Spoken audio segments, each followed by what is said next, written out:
Vamos lá, pessoal. Pessoal do 8º ano, continuando, vamos para a parte 2 aí da correção da atividade 3.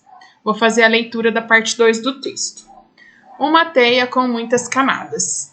Com efeito, um dos aspectos inovadores do trabalho é analisar a miríade de relações entre espécies de morcegos e plantas com ferramentas computacionais, mais ou menos como quem estuda as múltiplas conexões entre pessoas num aplicativo de rede social, escreve o jornalista José Reinaldo Lopes.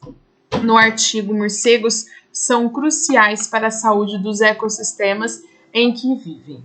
Publicado pela Folha de São Paulo no dia 3 de novembro, o artigo destaca como funciona a teia que une 73 espécies de morcegos e 439 espécies de plantas, estudadas pela equipe de pesquisadores de que Melo e Rodrigues fazem parte. O jornalista conta que os pesquisadores usaram dados coletados em campos sobre a dieta dos bichos para montar as várias camadas de redes de interação.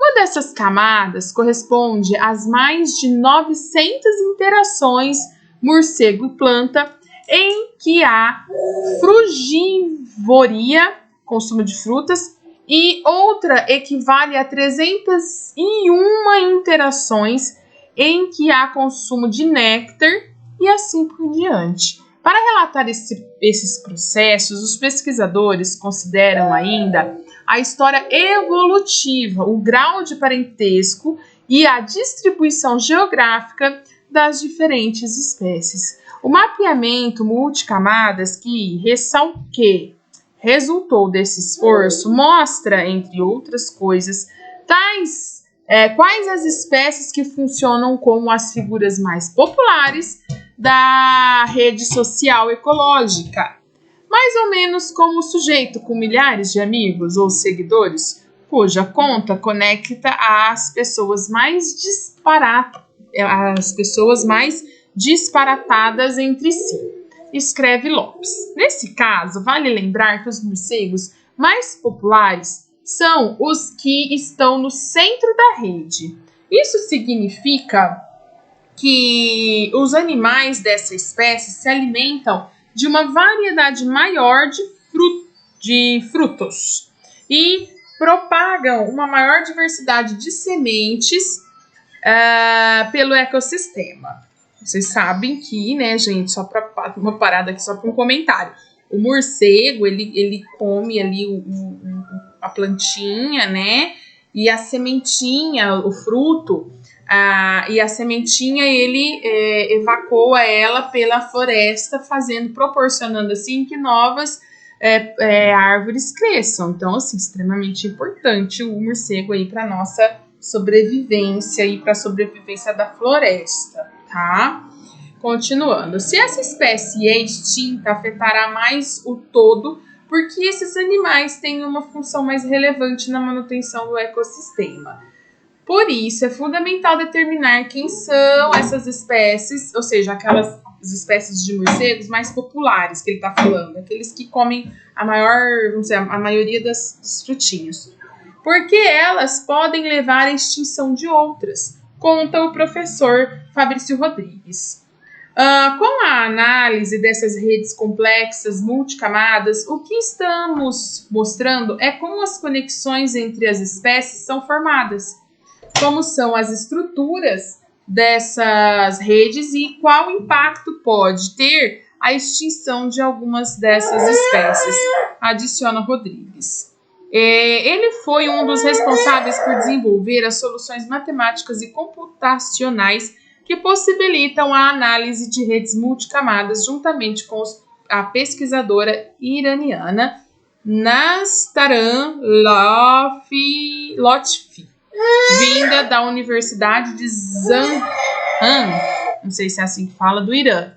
Nastaran foi uma aluna visitante de doutorado no ICMC, que é o instituto lá, sob orientação de Rodrigues, e hoje é pós-doutora na Universidade Federal de Pernambuco. Já os doutorandos Rafael Pinheiro, da Universidade Federal de Minas, e Gabriel Félix, da Unicamp, desenvolveram novos métodos para entender a estrutura de cada camada das redes. Segundo Rodrigues, a análise de redes multicamadas é bastante nova e os primeiros estudos começaram a ser produzidos há cerca de 6 anos.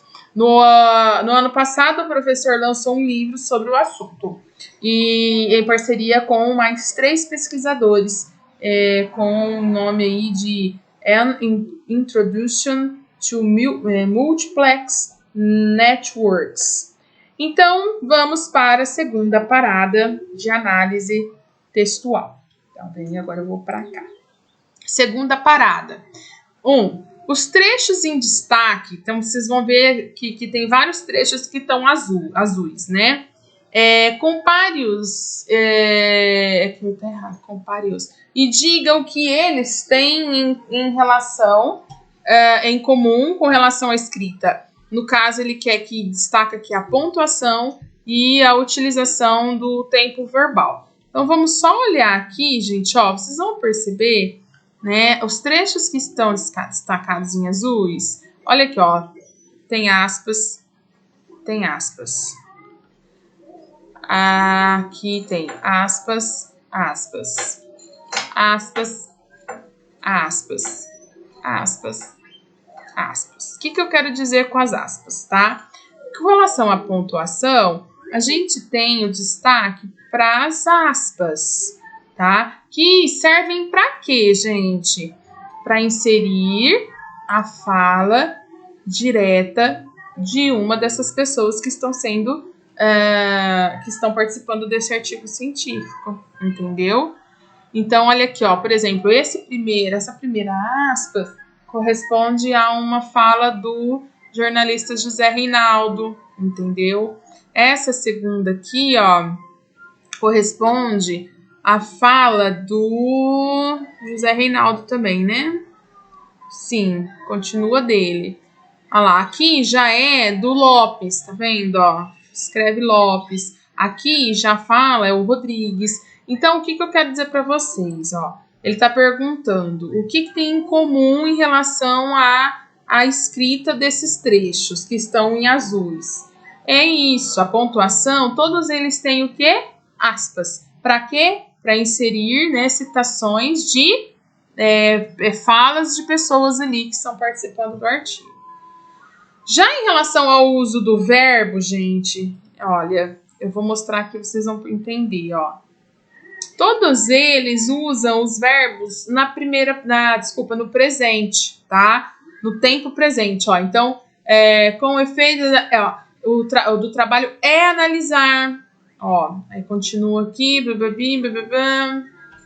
estuda, ó. Como quem estuda as múltiplas camadas. Aí se você vê que o jornalista conta quando? Hoje, agora, né? Então, ó, continuando, vamos ver mais. O mapeamento, aqui está no passado, resultou desse esforço. Aqui, ó, mostra. Ó, o mapeamento que resultou desse esforço, mostra quando? Hoje, agora, tempo presente. Então, gente, em relação ao que ele pergunta aqui ao tempo verbal, a gente pode concluir que são usados o tempo presente do indicativo. E por quê, né, gente? Por que ele usa e não usa o passado, mas ele usa o presente? Porque ele faz referências a fatos, gente, que ocorreram naquele momento da escrita do artigo, tá bom? 2. Um dos trechos não sugere o padrão da escrita dos demais. Esse trecho é um exemplo de paráfrase. Indique-o. Ele tá falando aqui, gente, ó. Essa atividadezinha que é bem dificinha para vocês fazerem sozinhos, viu? Aqui, ó, ele tá falando desse trecho aqui, cadê? É desse último, né? Peraí. Refere-se ao último trecho em que o jornalista escreve a fala de um professor. É aqui, ó. É porque, o que acontece aqui? Segundo Rodrigues, a análise de redes multicamadas é bastante nova e os primeiros estudos começaram a ser produzidos há cerca de 6 anos. No ano passado, o professor lançou um livro. Esse último parágrafo, tá? Ao invés, por exemplo, dele começar assim, abre aspas, e coloca: a análise de redes multicamadas é bastante nova e os primeiros estudos começaram a ser produzidos há cerca de 6 anos. Fecha aspas. Diz Rodrigues. Ele não usou aspas para fazer uma citação. Ele usou o quê? As próprias palavras dele mesmo, de quem está produzindo o artigo, né?